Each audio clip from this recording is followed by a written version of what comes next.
Here's how to fix mobile view in Shopify. So in this video, I'm going to exactly show you how you can fix mobile view. So yeah, let's just jump into it. So first of all, as you can see that I'm in the main Shopify dashboard and my mobile view is perfectly working. This only happens if your mobile view isn't good or not working. So as you can see right now that my mobile view is perfectly fine and I could basically use it however I would like to. And if it's not, if it's the problem for you, there are two methods on how you can change it. So the first method is removing the background of your image banner.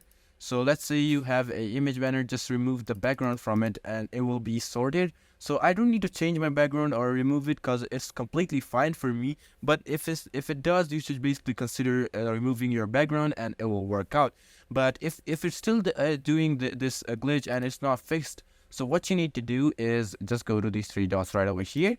And once you go over there, just press edit code. And once you go to edit code, here you will see this whole section thing right over here. What you need to do is just find theme.scss.liquid. So it only happens when your mobile view is glitched or not good. But in my case, it's not going to show up. If it does, it's going to be patched. Let me show you.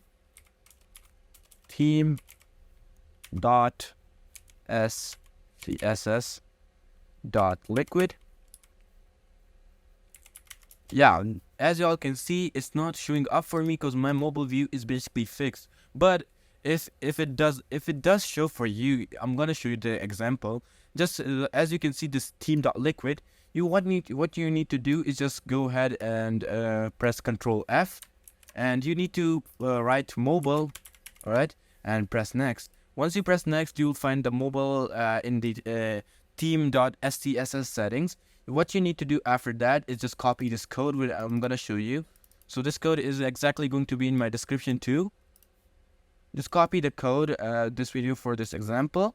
Once you copy the code, what you need to do is in the front of this mobile coding, just paste in the code and it will look something like this, and then press save. So once you press save, it will just be fine and it will be working good after that, and you don't need to worry about that. So I don't need any fixings on my Shopify mobile view right now because I really don't want to change my settings or else my mobile view can be distorted. So yeah, my mobile view is perfectly fine as I showed y'all, but you basically have to have these settings done. Once you have done, I'm pretty sure these are the only two methods in the whole internet that will work and basically fix your mobile view. So yeah, I hope this video helped you out, and that's it for this video. I hope you like this video and subscribe to my channel. Until then, goodbye.